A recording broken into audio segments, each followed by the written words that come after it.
झारखंड के दुमका की अंकिता सिंह की हत्या पेट्रोल डालकर कर दी गई। झारखंड सहित पूरे देश में तनाव का माहौल है। सभी जगह आक्रोश फैला हुआ है और सभी लोगों का मांग है कि अंकिता सिंह के जो भी हत्यारे हैं उसे फांसी की सजा होनी चाहिए। और इस मामले में शाहरुख खान और छोटू खान फिलहाल पुलिस हिरासत में है और तरह तरह के जन आक्रोश और तमाम तरह के धरने प्रदर्शन और आंदोलन देश में देखे जा रहे हैं।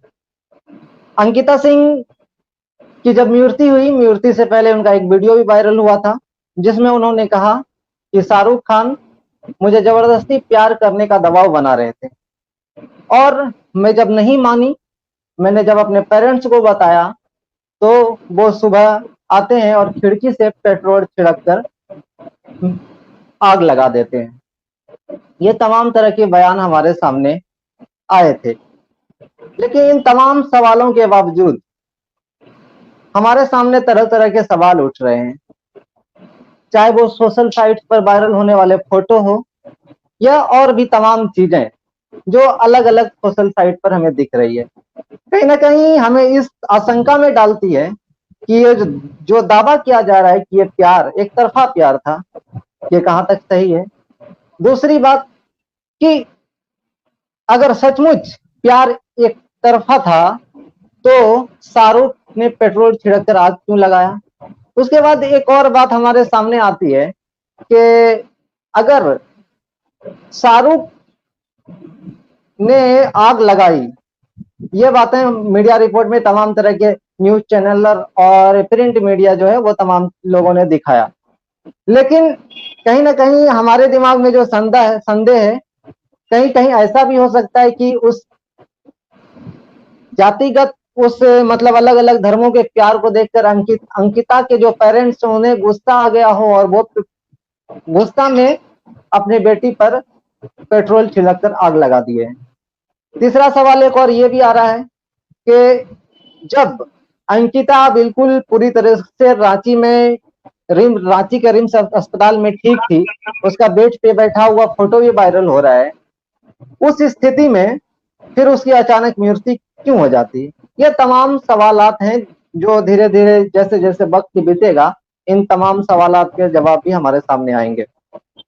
इन्हीं तमाम सवालात पर बात करने के लिए हमारे साथ दो स्वतंत्र पत्रकार हैं। दोनों का ताल्लुक बिहार से है और ये दोनों लोग अपने अपने न्यूज चैनलों पर, अपने अपने न्यूज पोर्टलों पर, वहां पर दुमका में जाकर एक पूरा जो स्टिंग ऑपरेशन होता है उस तरीके से इन्होंने किया और कुछ कुछ सच्चाई लाने का हमारे सामने लाया।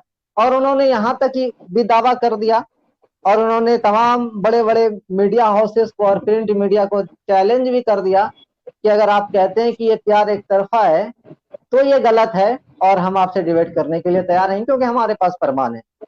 तो आइए इन दोनों लोगों से बात करते हैं। रंजीत जी से स्टार्ट करेंगे कि आपके दिमाग में क्या आया कि जो एक न्यूज चैनल में इस तरह के जो काम होते हैं वो क्राइम ब्रांच वाले लोगों के लिए होते हैं, लेकिन एक स्वतंत्र तरीके से न्यूज पोर्टल चलाने के बावजूद आपका जो वीडियो पिछले दिन वायरल हो रहा था उनमें आपने किस तरीके से सीआईडी वाले पूरे हिसाब किताब से किस तरीके से तमाम जो बातें थी उन बातों को का राज खोलने का काम किया। आखिर ये बातें आपके दिमाग में कहां से आई और मतलब आपको क्यों लगा कि ऐसा करना चाहिए। जब मैंने पहली बार दीपक बॉस ने हमको कहा कि आप बिहार हेडलाइंस का इंटरव्यू देखिए, जब मैंने देखा तो मुझे लगा कि कहीं ना कहीं कुछ तो राज है, कुछ तो बात है। बस एक फोटो वहीं से वायरल होकर आ गया मेरे पास, तब हमको लगा कि इस पर स्टिंग ऑपरेशन करने की जरूरत है और हम डीके बॉस यहाँ से चले दुमका। और दुमका में जब हम जाके वहां पे सारा चीजों का एनालिसिस किए तब हमें समझ में आया कुछ ना कुछ तो बात है। और डीके बॉस हम दोनों मिल, कभी भी ये हम नहीं कह सकते हैं कि हमने ही ये काम किया है। डीके बॉस हम दोनों मिल के इन सारी चीजों को हम कर रहे थे वहां पर। अगर डीके बॉस नहीं होते तो शायद इतना तक हम नहीं जा पाते, क्योंकि हम चारों तरफ एंगल लेके चलते थे।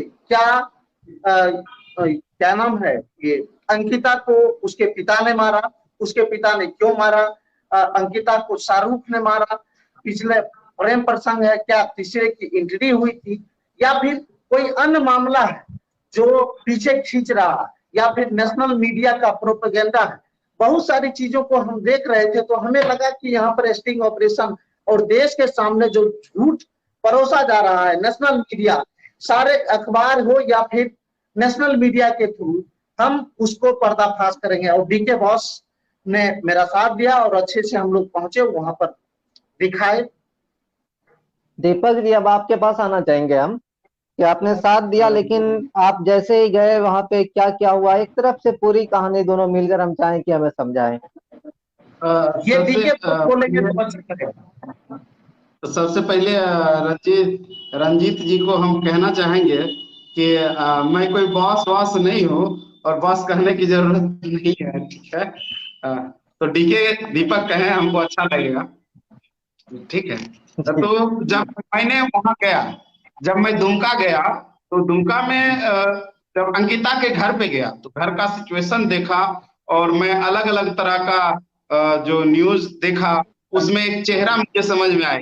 एक्चुअली जब वे बिहार हेडलाइंस को जब मैं देख रहा था तो उसमें उनके पिताजी गुटखा खा के थूक रहे हैं और मीडिया के साथ बाइट भी दे रहे हैं, प्रेस कॉन्फ्रेंस कर रहे हैं और बीच बीच में बराबर गुटखा खा करके थूके जा रहे हैं। ये तो हो गया कि नेचुरल बिहेव है। अगर आपके चेहरा पे सिकन नहीं है, आपके चेहरा पे मायूसी नहीं है, आपके चेहरा पे किसी प्रकार का फेस बदलाव नहीं है, तो ये ह्यूमन नेचर है। मुझे थोड़ा सा शक लगा। और उसके बाद जब मैं अंकिता के घर पे गया और वहां के चीजों को जानना चाहा, तो वहां कई चीज डिफरेंट हमको सुनाई दे रहा था। जैसे उनके दादाजी कुछ और बोल रहे हैं, गांव वाले बगल वाले कुछ और बोल रहे हैं। तो इससे मुझे शंका गहराया और मैं अंकिता के कमरा में गया, उस खिड़की को देखा तो उसका छोटा भाई ने हम सबसे पहले वो जैसा खिड़की था वैसा करके दिखाया। मैंने बोला, उस दिन बाबू जब उस दिन जला आग लगाया गया तुम्हारी सिस्टर को, तो खिड़की किस तरह से खुला था? तो वो खिड़की खोल करके दिखाया कि जैसे उनका 10-10 इंच का 4 पलड़ा है जो लगाते हैं हम 10-10 इंच, तो 3 बाकी लगा हुआ है, मतलब कि 30 इंच बंद है और मात्र 10 इंच का खिड़की का जगह है जो कि खुला हुआ है। और ऊपर से उस बाहर से 2-2 इंच का लोहे का रड से जलाला बनाया हुआ था। तो एक चीज गौर कर, वहां पे हमको और दिमाग में खटका कि इसको कैसे किया जा सकता है 2 इंच के छेद से 2 इंच के जगह में, और मात्र ½ इंच जो बोतल का गोल ढक्कन मुंह होता है उससे पेट्रोल इतनी मात्रा में एक साथ तो नहीं डाला जा सकता है, धीरे धीरे करके दिया होगा, क्योंकि एक साथ आप 2 इंच के ढक्कन से पूरा डाल नहीं सकते। अगर बड़ा जगह हो, दरवाजा से फेंकता और उसको उसके लिए बड़ा जर्किन हो, बड़ा डब्बा हो जिसका मुंह बड़ा हो, तो एक साथ डाला जा सकता है, लेकिन ऐसा कुछ नहीं था। तब मुझे शक और गहरा हो गया, इसमें जरूर कुछ ना कुछ बात है। मैंने रूम के आस पड़ोस इधर उधर देखना शुरू किया कि कुछ तो ऐसा होगा, कुछ तो ऐसा होगा जो इस कमरा में सीबीआई और सीआईडी वाले के बाद भी बच गया होगा। तभी मेरी नजर जो है, तभी मेरी नजर जिधर अंकिता सोती थी उसके जस्ट अपोजिट में एक छोटा सा भगवान घर है, मतलब पूजा फोटो लगा हुआ है और एक बक्सा टाइप का रखा हुआ है, और वहां पे ड्रेसिंग टेबल भी है जहां पे सामान्यतः अंकिता तैयार होती होगी, उस कमरे में उस शीशा के सामने। वहीं एक बहुत पुराना सा पर्स रखा हुआ था, लेडीज पर्स। तो मेरी नजर उस पे गई जिसमें मुझे जो है एक मोबाइल का ढक्कन मिला, जिसमें मोबाइल रखा है उसका डब्बा मिला, नजर पड़ा। मुझे लगा ये डब्बा क्या चीज हो सकता है, तो मैं शक के दृष्टि से उसको थोड़ा सा खोल के देखना चाहा, तो उसमें एक मोबाइल का बिल मुझे मिल गया उस डब्बा के अंदर। मैंने डब्बा को खोला तो डब्बा के अंदर एक बिल था जो कि आनंद कुमार यादव के नाम से था। तो मुझे सीधा अटैक किया कि भाई एक राजपूत परिवार के घर में, और उसमें भी जो लड़की उस रूम में अकेली रहती है, उसमें आनंद कुमार यादव मतलब किसी यादव सरनेम का बिल क्यों पड़ा रहेगा। उसमें भी समय में टाइम मेंशन किया हुआ था 20 जुलाई 2021। तो वो घर में वो डब्बा और वो बिल 1 साल से अधिक समय से रखा हुआ है। क्योंकि अगर 21 का बात कर लिया जाए जुलाई 21, तो जुलाई 22 से 1 साल हो जाता है। अभी 1 साल 2 महीने लगभग हो गया। तो मुझे इस बात से शक और गहरा हो गया, और फिर मैं उस बिल के माध्यम से, बिल में एक नंबर, मोबाइल नंबर दिया हुआ था, मतलब पार्टी जो खरीदा उसका नंबर भी उस पर मेंशन था। तो मैं उस नंबर से जांच करना शुरू किया। उस नंबर के आधार पर मैंने आगे और चीजों को पता करना शुरू किया, और मैंने रंजीत जी को बताया कि रंजीत जी आप एक बात बताइए, किसी सिंह परिवार में किसी यादव के नाम का बिल 1 साल से क्या कर रहा है। उसके बाद हमारा शक और गहरा हो गया और हमने चीजों को ढूंढना शुरू कर दिया। पहले तो हमको लगा था कि आनंद कुमार यादव जो हैं वो शायद इनका बॉयफ्रेंड होंगे। तो हमने उस नंबर पर सबसे पहले कॉल किया। जब कॉल किया तो वो फोन जो है वो प्रतीक नाम का एक लड़का उठाया, वो कैटरिंग का काम करता था। जब हम उससे ये सवाल पूछे कि आप ये बताओ कि आनंद कुमार यादव के नाम से जो मोबाइल है वो मोबाइल आपने खरीदा था, तो उन्होंने कहा कि नहीं, हमने नहीं खरीदा। एक मिनट, प्रतीक नाम का जो लड़का था वो कहाँ का था? प्रतीक नाम का लड़का उसके घर से लगभग 3 से 4 किलोमीटर की दूरी पर टावर चौक है, उसके आसपास। जी जी, आगे बोलिए आप।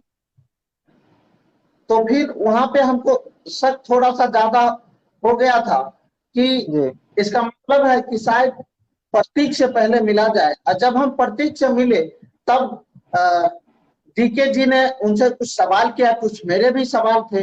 तो उन्होंने कहा कि जो हम मोबाइल खरीदे जरूर थे, लेकिन वो किसी दूसरे के लिए। डीके जी उनसे बहुत सारे सवाल किए थे। डीके जी आप बताएंगे तो जरा बेहतर होगा। मैंने ये नहीं जानता था कि जो नंबर उसमें मेंशन है वो किसी प्रतीक का है। मैं ये जानता था उसमें जो नंबर मेंशन है वो आनंद कुमार यादव का है। लेकिन जैसे ही वो बोला मैं प्रतीक हूँ और प्रतीक कुमार बोल रहा हूँ, लेकिन आनंद कुमार यादव को जानता हूँ, तो मैं वहां पे गया, आनंद से उनसे बात किया। उनसे मैंने पूछा कि आनंद कुमार को आप कैसे जानते हो। तो वो बोला मेरा कैटरिंग का दुकान, मैं कैटरिंग का काम करता हूँ और मेरे यहाँ आनंद कुमार यादव मजदूरी करता था। तो मजदूरी करता था तो उनका पैसा मेरे यहाँ जो ड्यूज हो गया, उसने बोला भैया हमको एक मोबाइल ही दिलवा दियो। तो मैंने एक मोबाइल दिलवा दिया लड्डू भैया के माध्यम से। अब ये लड्डू भैया जो हो गए ये बड़े कैटरिंग का कारोबारी हैं, तो उसी के यहाँ जो है ये काम कर रहे थे प्रतीक। और उसके बाद आनंद लड्डू भैया के माध्यम से दुर्गा टेलीकॉम जो है, दुर्गा टेलीकॉम को फोन करके बता दिया कि प्रतीक को एक 7,000 तक का मोबाइल आप दे दीजिएगा। उसके बाद प्रतीक और आनंद दुर्गा टेलीकॉम जाता है और वहां पे वो 7500 रुपए का Realme C1 का मोबाइल खरीदता है। अब उससे उसका पैसा भी मिल गया। तो मैंने बोला इस आनंद कुमार यादव से मुलाकात कैसे होगी। तो उन्होंने बताया कि वो तो 1 साल पहले मेरे यहाँ मोबाइल खरीदाया, उसके 2-3 महीने बाद ही मेरे यहाँ काम करना बंद कर दिया। तो मैंने बोला कि कोई तो होगा, क्योंकि कैटरिंग का काम मात्र 1 साल पहले हुआ, मात्र 1 साल। और 1 साल में इतना भी नहीं है कि उनके साथ में काम करने वाला मजदूर सभी के सभी आपके यहाँ काम नहीं करते होंगे। तो बोला हाँ ऐसा तो है, लेकिन उस लड़के का गांव मैं जानता हूँ, विजयपुर का वो लड़का है जो कि काम करता था। मैं आपको एड्रेस दे सकता हूँ। अभी वो फिलहाल टोटो चलाता है, जो अभी वो बोला कि अभी वो टोटो चलाता है, अगर ये आप टावर चौक के पास से इंतजार करेंगे तो वहां पे आपको मिल जाएगा, लेकिन अगर आप उसके गांव चले जाए विजयपुर, तो विजयपुर में वो लड़का मिल जाएगा। तो मैं गया विजयपुर ढूंढते हुए, और वहां जब गया तो विजयपुर में भी यादव के मोहल्ला, जब मैंने एक दुकानदार से पूछा तो बोला यादव का मोहल्ला बगल में है। वहां पे मैं जब पता किया आसपास, तो वो लड़का का एड्रेस मिला, और सबसे पहले उनके पिताजी मिले। उनके पिताजी को मैं बताया कि मैं इस माध्यम से आया हूं मिलने, आप अपने बेटे को बुला करके लाइए। तो बोला पहला बात, ये बिल ही गलत है, क्योंकि मैं मंडल लिखाता हूं, और ये आप जो है बिल जो लाए हैं वो आनंद कुमार यादव के नाम से। मैंने बोला आप यादव हैं? तो बोला हाँ यादव तो हूं, लेकिन हम सरनेम हम लोग मंडल लिखाते हैं। तो बोला कोई बात नहीं, एक बार मिला करके लाओ, आपका बेटा 1 साल पहले कैटरिंग में काम करता था प्रतीक के यहाँ। तो वो कबूल किया कि हाँ 1 महीना पहले जो है कैटरिंग में काम करता था प्रतीक के यहाँ। तो उसको जब बुलाया तो मैंने उससे पूछना शुरू किया कि भाई प्रतीक के यहाँ तुम कब काम करते थे कैटरिंग का? बोला 1 साल पहले। तुमको मोबाइल खरीद के दिया था प्रतीक? बोला हाँ दिया था। बोले वो मोबाइल कहाँ है? तो बोला मैंने मोबाइल बेच दिया। बोला बेच दिया, कब बेचा? तो बोला मैंने मोबाइल को 2 से 3 महीना चलाया, उसके बाद मैंने बेच दिया। तो मैंने बोला किसको बेचा? क्योंकि अभी तक मुझे यह शक हो रहा था कि शायद आनंद कुमार डायरेक्ट अंकिता को मोबाइल दिया हो, लेकिन उन्होंने कहा मैं अंकिता को नहीं जानता हूं, मैंने मोबाइल किन्हीं को बेच दिया। तो बोला मैंने किसको बेचा? तो बोला हम जो खरीदा मोबाइल उसको हम नहीं जानते हैं, लेकिन जो हमारा मोबाइल बिचवा दिया, मतलब उनका एक फ्रेंड था, वो उनके माध्यम से किसी को बेचा था। बोला वो फ्रेंड जानते हैं। तो मैंने कहा ठीक है चलो तुम अब फ्रेंड के पास लेकर के हमको चलो, वो फ्रेंड किसको बेचवाया वो तो जानता होगा। तो बोला हाँ वो जानता है। तो फिर मैं उसके घर पे गया। उसका नाम ऐसे गजनी गजनी कहते हैं, लेकिन उसका ओरिजिनल नाम जो है ना छोटू। छोटू जी मुस्लिम लड़का था। ओरिजिनल नाम छोटू, मुस्लिम लड़का था छोटू। अब मुझे शक गहरा हो गया कि शायद क्या छोटू ने अंकिता को मोबाइल दिया हो। तो फिर मैं छोटू के घर पे, एमडी छोटू के घर पे मैं गया। एमडी छोटू के माता पिता से जब मैंने मिला तो सुन रहे हैं? जी सुन रहे हैं। सुन पा रहे हैं? बोलिए। जी सुन रहे हैं। तो मैं जब छोटू के पास गया, जी मैं जब छोटू के पास गया तो छोटू के माता पिता बोला मेरा लड़का, जी मेरा लड़का छोटू जो है वो बाहर का मजदूरी करता है, कहीं विदेश विदेश में गल्फ कंट्री में वो काम करता है, ऐसा घर वालों ने। हाँ तो मैंने ये जाना किसी तरह से छोटू से जब तक संपर्क नहीं हो पाएगा तब तक यह पता नहीं चल पाएगा कि ये मोबाइल अंकिता के पास कैसे गया, इसीलिए आप हमको बात करवाओ। पहले तो वो मना किए, बात करवाने में बहाना बनाए, लेकिन फिर जब मैंने उसको अपना भरोसा दिलाया कि मैं सिर्फ एक पत्रकार हूं और मैं कोई पुलिस कोई मीडिया नहीं हूं, मैं सिर्फ सच्चाई जानना चाहता हूं कि आखिर अंकिता के पास यह मोबाइल कैसे गया। तो बाद में चल के उनके माता पिता ने छोटू से संपर्क करवाया, जिससे मैं बात किया, और उसका बात करने का वीडियो भी मेरे पास है, अवेलेबल है, रिकॉर्डेड है। मैंने छोटू से बात किया, उसका वीडियो भी रिकॉर्डेड है। उसके बाद क्या कहते हैं कि जब छोटू और गजनी से मैंने जब बात किया तो बोला 1 साल पहले तुम आनंद से मोबाइल खरीद करके किसको दिया था? तो बोला मोबाइल मैं नहीं खरीदा, मोबाइल शाहरुख ने खरीदा था। जी तो बोला तुम, जी जी, अब वही शाहरुख जो कि जिसपे यह आरोप है कि उन्होंने अंकिता को जलाया है। जी तो मैंने पूछा कि तुम शाहरुख को कैसे जानते हो? तो उसने बताया कि शाहरुख और हम लगभग 1 साल पहले टाइल्स का काम करते थे, मजदूरी साथ में। शाहरुख और गजनी, छोटू उर्फ गजनी और प्लस शाहरुख, ये दोनों मजदूर का काम करते थे टाइल्स का। तो उसमें इस दोनों की दोस्ती हुई और जान पहचान हुई। तो वहीं से गजनी को बोला कि मुझे एक मोबाइल की जरूरत है, तो उसने वो चूंकि गजनी आनंद का फ्रेंड था और आनंद बोला था मुझे मोबाइल बेचना है, और शाहरुख ने बोल दिया मुझे एक मोबाइल की जरूरत है, मुझे खरीदना है, तो आनंद का मोबाइल गजनी ने शाहरुख को खरीदवा दिया। अब जी शाहरुख को जब खरीदवा दिया, उससे बोला कि पेपर भी दे दो इसका, क्या पता तुम्हारा मोबाइल सही है कि नहीं है, कि चोरी का है। तो गजनी ने उसको मोबाइल का पेपर भी ले लिया और पेपर भी शाहरुख को दे दिया। चूंकि जी जिस समय आनंद ने मोबाइल बेचा, मोबाइल वारंटी में था, इससे और उसको अच्छा लगा कि 1 साल का वारंटी है और मोबाइल का अभी 1 साल पूरा नहीं हुआ है, तो जी वे जो है मोबाइल का कागज और डब्बा समेत शाहरुख को दे दिया। आनंद जी शाहरुख को नहीं जानता था, इसलिए दिक्कत है। अब वो हम टाइल्स का काम करते करते दोनों में बातचीत हुआ, शाहरुख को दे दिया।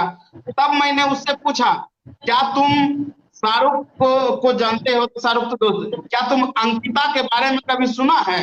अंकिता का नाम जानते हो? तो बोला हाँ हाँ हाँ जानते हैं। कुछ हुआ क्या? मतलब उसका रिएक्शन था, शायद वो गल्फ कंट्री में रहने के बाद उन्हें पता नहीं था कि अंकिता के साथ कुछ ऐसा हो गया। बोले हाँ बोलो ना क्या हुआ, तुम कैसे जानते हो अंकिता?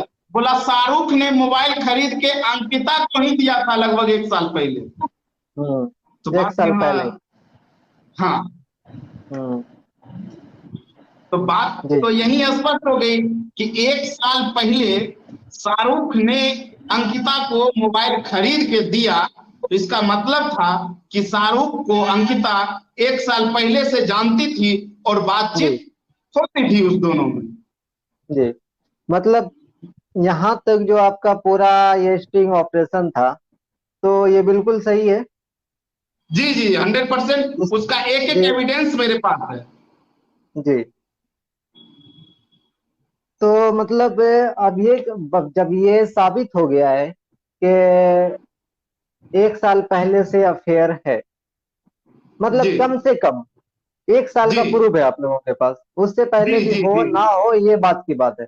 टाइम चला कि एक तरफा प्यार के वजह से शाहरुख ने पेट्रोल छिड़क कर आग लगा दी, तो कहीं ना जी कहीं ये गलत साबित होता है। पूरी तरह से गलत है। एक तरफा प्यार वाली बात तो पूरी जी तरह से गलत है, क्योंकि अगर बिना कोई लड़का रिलेशन में रहे किसी लड़की को मोबाइल गिफ्ट नहीं कर सकता है। जी तो जी अब हमारे सामने एक और सवाल पैदा होता है कि जब 1 साल से रिश्तेदारी, मतलब दोनों का रिलेशनशिप था, दोनों एक दूसरे से बात करते थे, यहाँ तक मोबाइल वगैरह सब चीज दिए, और आपके एक वीडियो में जो वीडियो देख रहे थे, उस वीडियो में आप बता भी रहे थे कि उनके घर के बगल का एक बच्चा था, जो बच्चा बोल रहा था कि शाहरुख बराबर यहाँ खिड़की के पास इस गली में आते रहता था, जी ऐसा भी आप बता रहे थे। तो जी कहीं जी ना जी कहीं जब जो कहीं ना कहीं ऐसी तमाम बातें जब साबित हो रही है धीरे धीरे, तो उस अब घटना को अंकित। मैं बता उस घटना को जी मैं बताना चाहूंगा। जब जी मैं अंकिता के घर अंदर से और फिर बाहर से थोड़ा सा देखने का प्रयास कर रहा था, जब जब अंकिता के घर के अंदर और फिर मैं बाहर खिड़की के बाहर के तरफ से जाकर के देखने का प्रयास किया और उसको समझने का प्रयास किया, तो इतनी 2 इंच के खिड़की से पेट्रोल इतनी ज्यादा मात्रा में अंदर कैसे फेंक सकता है। तभी जी वहां हमको देख एक छोटा 10-12 साल का लड़का आया, तो उससे मैंने जानना चाहा, जो कि अंकिता के घर के जस्ट उस खिड़की के सामने उसका घर है, मुश्किल से 10 कदम पे उसके जी पीछे में। तो वो जी लड़का था, उसका मैं नाम नहीं पूछ पाया। तो मैंने पूछा कि भाई ये शाहरुख को जानता है? तो बोला क्या, इधर उधर देख के बोला भैया जानते हैं, ये लड़का बहुत बहुत बार पहले भी आते रहता था इस खिड़की पे। ओ तो हाँ बोला हमेशा मतलब आते रहता था। बोले रोज आता था? तो बोला नहीं, 2 दिन 4 दिन 1 सप्ताह में बराबर इस खिड़की पर वह लड़का आता था और दोनों बातचीत करती थी। तभी उसकी माँ जो है पीछे देख ली कि हमसे कुछ बात कर रहा है, उसको खींच जी करके लेकर के चली गई, उसको डांटते हुए। क्योंकि वहां तो चप्पे चप्पे पर पुलिस था और माहौल पूरा दहशत नुमा माहौल बना हुआ है जी अंकिता के घर के आसपास। जी तो इन जब आपके पास ये प्रूव हो गया कि 1 साल पहले से बातें हो रही थी, तो क्या इसके बाद आप अंकिता के घर पे गए थे क्या? हाँ तो उनके पेरेंट्स के सामने आपने ये बात रखी थी क्या? हाँ, मैंने उनके दादाजी से जो है पूछा। उनके बड़ी पोती के बारे में हमको पता चला कि अंकिता की बड़ी बहन जो है जी वो भी लव मैरिज में ही है, जी। मतलब लव चलिए मैरिज वो शादी अलग की सी है। बात है, वो अलग सी बात है, लव मैरिज है, अलग अलग जाति में विवाह है, वो उस चीज का खुला छूट है, हमारा संविधान देता है। लेकिन इस मामले को लेकर उनके पेरेंट्स ने क्या कहा जब आपने ये साबित कर दिया कि इनका जो जी जी। रिलेशनशिप है वो पुराना है? उनका दादाजी कहा कि नहीं, उनका दादाजी इस बात पे, दादा और दादी, चूंकि उनके पिताजी से मुलाकात नहीं हो पाया, दादा और जी दादी बहुत गुस्सा हो गए। बोला आप जी। लोग कहते हैं, फालतू का सवाल पूछते हैं, 1 साल से रिलेशन में, हमारी पोती उनको नहीं जानती है। ओ, सीधा वो मना कर दी। चलिए अब हमारे सामने दो जी। प्रूफ है, एक आपका तो पूरा इसी स्टिंग बात पे ऑपरेशन। इसी जी बोला जाए। हेलो। इसी बात को प्रूव करने के लिए मैंने उनसे अगला सवाल पूछा कि आप कहते जी हैं नहीं जानते हैं, लेकिन आपके बड़ी पोती का भी, अर्थात अंकिता की बड़ी बहन का शादी भी तो लव मैरिज ही हुआ। तो उसने यह बोला कि नहीं नहीं, लव मैरिज नहीं हुआ है, अरेंज मैरिज हुआ है, और हम बजाबते जो होता है रिश्ता लगा करके करने का, वैसे किया।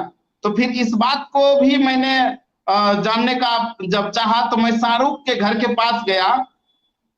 ये जब जी बात स्पष्ट हो गया, क्योंकि उनके दादाजी स्पष्ट बोले कि मैं मेरी बड़ी पोती अर्थात अंकिता की बड़ी बहन लव मैरिज नहीं की, अरेंज मैरिज की, और राजपूत जाति में ही शादी की है। तो इस बात पे भी मुझे शक हुआ, चूंकि उनके पिताजी एक और मीडिया में बयान दिए थे कि मेरे ही जाति में है लेकिन लव मैरिज में है, ये वो उनके पिताजी एक्सेप्ट किए, और दादाजी बिल्कुल अलग बोले।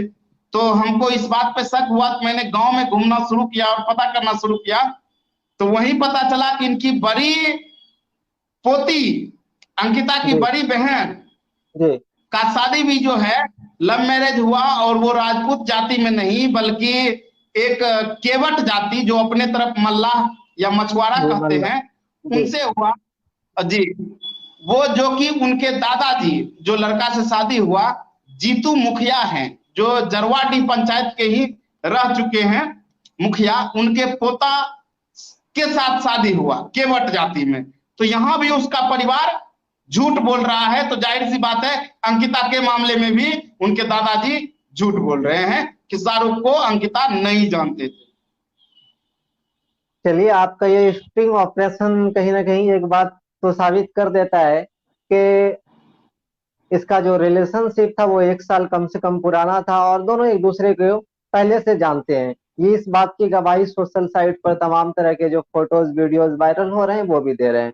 और दूसरी तरफ अंकिता का बयान है जिसमें वो कह रही है कि हम शाहरुख को नहीं जानते, वो जबरदस्ती हम पर अपने प्यार को थोपना चाह रहा था।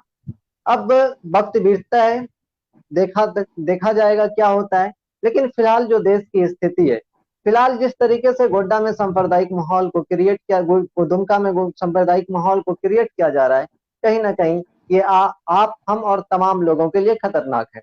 और जी कहीं ना कहीं इस तरह के जो रेप और महिला उत्पीड़न से तमाम तरह की जो घटनाएं हैं, जो सरासर जो रोज हर 4 मिनट में हमारे भारत में होता है, हर 16वें मिनट में एक महिला के साथ उत्पीड़न होता है, हर चौथे मिनट में एक लड़की के साथ बलात्कार होता है, ये आंकड़ा है हमारे भारत का। इन तमाम चीजों पर रोक लगनी चाहिए। ये जरूरी है कि जो रेपिस्ट है, जो हत्यारा है, उसे स्पीड ट्रायल चलाकर जल्द से जल्द सजा दी जाए। लेकिन सजा देते समय एक चीज ध्यान रखा जाए कि वो आरोपी सही हो और सही लोगों को सजा मिले।